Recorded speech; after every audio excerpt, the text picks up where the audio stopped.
Sadaasa digdamii afur bara 2020 takka akkam jirtan kabajamtoota daawwattoota BBS oduu galgala kanaatiin isinitti himaa oduu wajjin ana Arif Ahmadi. Oduu keenya kan jalqabaatiin waraanni bilisummaa Oromoo Cibirraan Elemoo Qilxuu haleellaa humnoota mootummaa irratti fudhatu cimsee itti fufuun himame.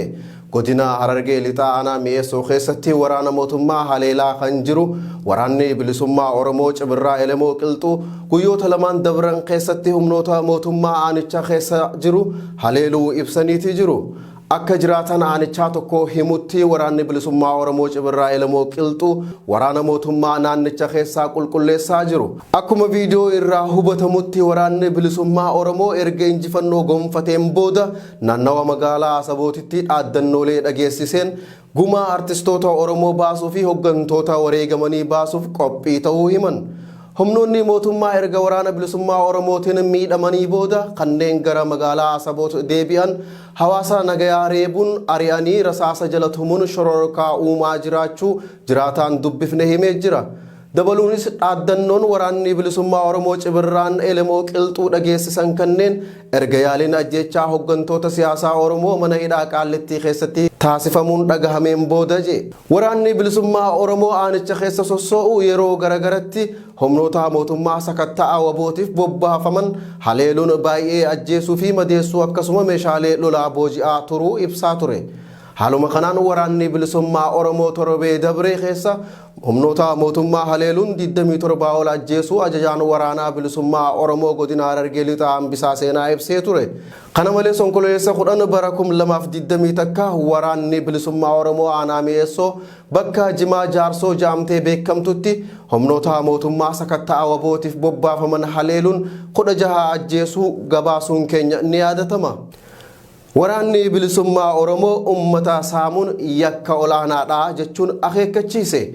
Ajajaan olaanaa waraana bilisummaa Oromoo ibsa guyyaa kaleessaa sadaasa 23 bara 2020 takka baaseen waraanni bilisummaa Oromoo akeeka siyaasaa ABO qabatee ummata Oromoo cunqursaa fi saamicha jalaa baasuun rarraga bilisummaan gahuuf dirqama guddaa qabaa jee. Gabaasni ummata keessaa Horroo Guduruu Wallaggaa fi Shawaa Lixaa keessaa nu dhaqqabaa jiru ammoo yakkamtoonni tokko tokko maqaa waraana bilisummaa Oromoo dhahachuun ummata keenya irratti saamichaa fi doorsisa irraan gahaa jiraachuudha kan jee ibsichi.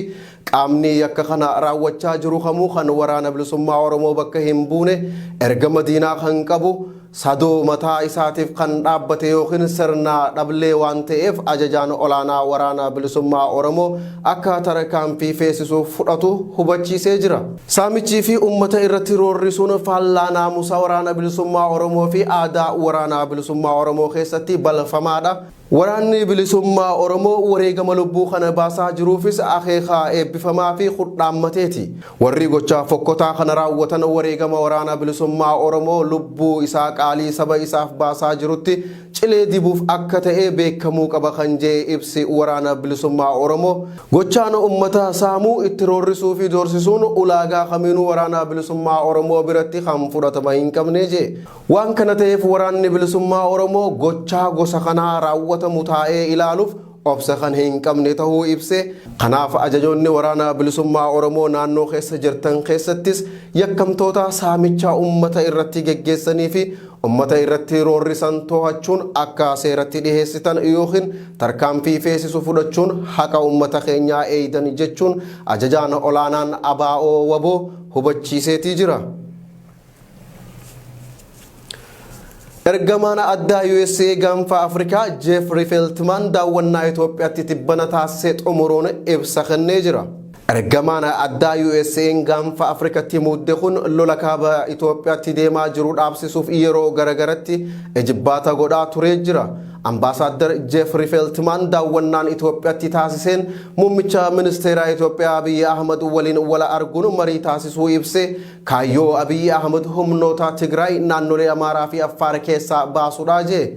Feltman kana kan dubbatan wayita daawwannaa Itoophiyaatti taasisan xumuruun kaleessa galgala sadaasa 23 bara 2020 takka dhimmicha irratti miidiyaaleef yeroo ibsa kennanitti ture. Feltman haasaa isaanii keessatti qaamoleen lolicha keessatti hirmaatan adda addummaa isaanii mariin furachuuf abdiin jiraachuu hime. haa ta'uu malee qaamoleen kanneen gara dippiloomaasiitiin mariin taasifamaa jiru inni gufata jedhamee akka sodaatamus ibsee jira. Dabaluunis ifa akka ta'uun barbaada walitti bu'eensi dhaabbatee waliigalteen dhukaasa dhaabuu akka taasifamuuf mariin ni jira. Kaayyoon Abiyyi Ahmadis loltoota Tigraay naannolee Amaaraa fi Tigraay keessaa baasuudha jechuun dubbatan.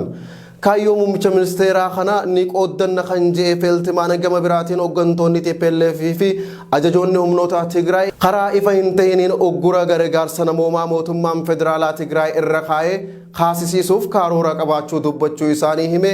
Kanas inni deeggarra jedhee jira. Akka Feeltimaan jedhanitti mootummaan Itoophiyaa fi humnoonni TPLF ergama addaa gamtaa Afrikaa Olusegun Obasanjootiif yaada wal fakkaatu kennaniiti jiru. Feeltimaan ibsa isaa keessatti humnoonni lameenuu wantoota bu'uuraa irratti yoo waliif galan kaayyoon isaanii milkaa'uu fi danda'a.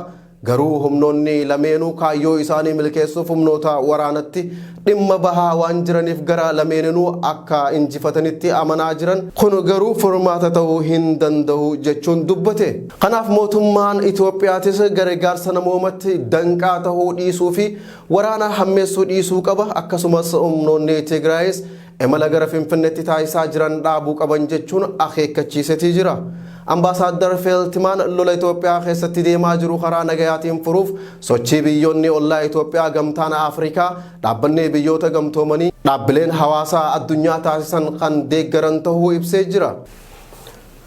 Erga muummichi ministeera Abiyyi Ahmad gara adda waraanaa nan duula jedhee ibseen booda itti aanaan muummicha ministeera Dammaqa Mokonnin iddoo Abiyyi Ahmad bu'ee akka hojjetu ibsame.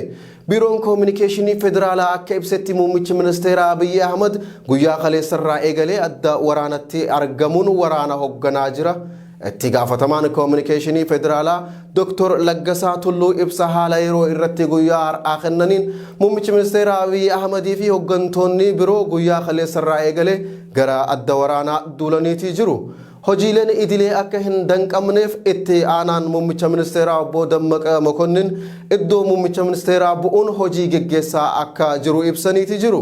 Itti dabaluun Dr. Laggasaa Tulluu muummichi ministeeraa gara adda waraanaa duuluun namoonni hedduun akka gara waraanaa duulaniif kan dammaysuu fi kan hordofsiisuudha jedhe. Kana malees gara adda waraanaa duuluun muummicha ministeeraa kun dandeettii hooggansa waraanaa muummichi ministeeraa duraan qabuu fi seenaa diinaaf hin jilbiinfanne qabaachuu kana agarsiisu jechuun ibse. Muummichi ministeeraa Abiyyi Ahmad gara adda waraanaa duuluu ibse malee adda waraanaa kama irratti hirmaachuu isaa wanni ifa bahee hin jiru.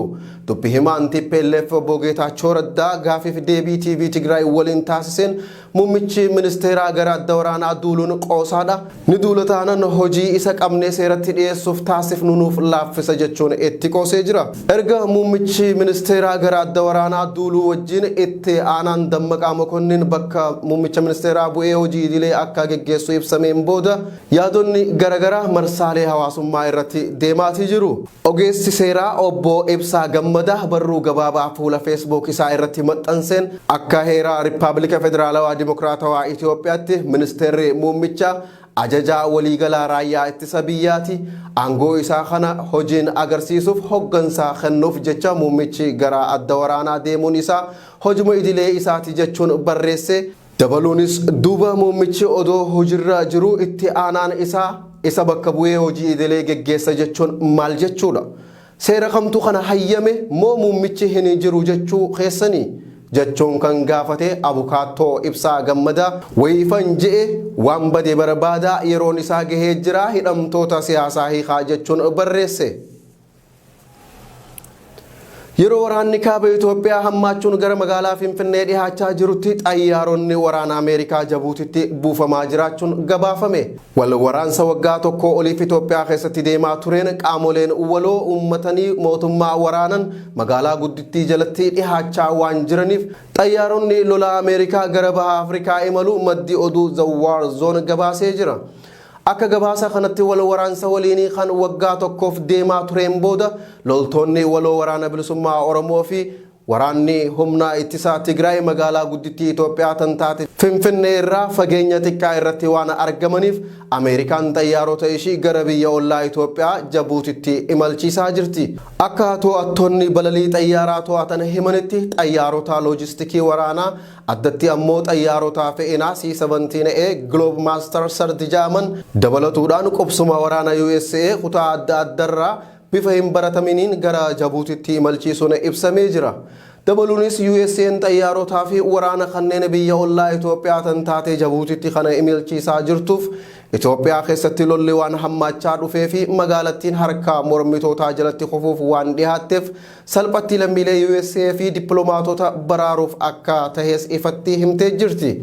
Yeroo ammaa qaamoleen tumsa waloo uummatanii lolaa jiran Finfinnee irratti walitti dhufuudhaan muummicha ministeeraa fonqolchinee mootummaa haarawaa ijaarra jechuun waan akeekkachiisaa jiraniif Finfinnee keessatti balaan uumamuu lammiilee USA fi dippiloomaatota biyyoota garaagaraa miidhuu mala sodaachuu qabnaa jette.